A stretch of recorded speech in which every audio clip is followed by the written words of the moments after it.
27 years கழிச்சு நம்ம south ஆப்பிரிக்காவும் இந்த சாதனை படைச்சாங்க. ஏன்னா வந்து ஐசிசி டிராஃபியை வந்து இது வரைக்கும் அவங்க வின் பண்ணதே கிடையாது.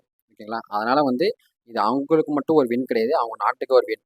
இப்போ வந்து இந்தியாவில் எடுத்தீங்கன்னா, இந்தியாவில் வந்து ஓகே கிரிக்கெட் வந்து ஆதி காலமாக இருக்குது. ஓகே நம்ம எல்லா கப்பும் ஓரளவுக்கு ஜெயிச்சிட்டோம். அதெல்லாம் ஓகே. ஆனால் சவுத் ஆப்பிரிக்கா அப்படி கிடையாது, நியூஸ் வந்து அப்படி கிடையாது.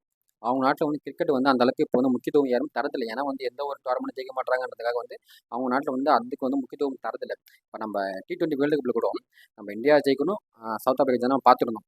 இந்தியா ஜெயிச்சா ஓகே தான், சவுத் ஆப்பிரிக்கா ஜெயிச்சாலும் ஓகே தான் அப்படின்னு இந்தியன்ஸ் எல்லாருமே வந்து அப்படி தான் பார்த்தாங்க.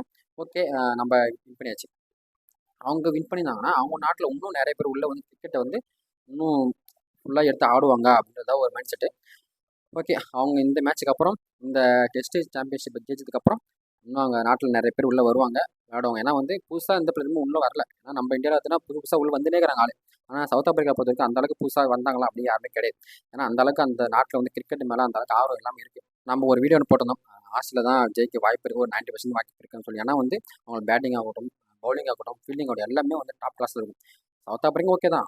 சவுத் ஆப்பிரிக்கா டீம் பார்க்கும்போதும் அவங்க டீம் எல்லாமே நல்ல டீம் தான். ஆனால் அந்த டீம் இந்த டீமை நம்ம ஜெயிக்குமா அப்படி தான் பார்த்தோம்னா கண்டிப்பாக பவுமா தலைமையில் வந்து ஜெயிச்சிருக்கு. ஏன்னா வந்து பவுமா வந்து 9 டெஸ்ட் மேட்ச்சை வந்து கேப்டன்ஸ் பண்ணியிருக்காரு. இது வரைக்கும் ஒரு மேட்ச் கூட நம்ம தோல்றது கிடையாது. ஒரே மேட்ச் மட்டும் தான் வந்து ட்ரால முடியுது. அது வந்து ட்ரால முடியல, மேட்ச் நடக்கல. இந்த ஆஸ்திரேலியன் டீமை வின் பண்ண சவுத் ஆப்பிரிக்காவிலே முடியுதுன்னா ஏன் இந்தியாவால் முடியல? எதனால்? அப்படி ஒரு கொஸ்டின் மார்க் நம்ம கேட்க தோணுது. ஏன்னா இதுக்கு நம்ம 2 ஃபைனல் கிட்ட போயிருக்கோம். 2மே நம்ம நியூசிலாந்து ஒன்று தோற்றோம், ஆஸ்திரேலியா ஒன்று தோற்றோம். ஒன்று கூடமா ஜெயிக்க நம்மளால முடியல.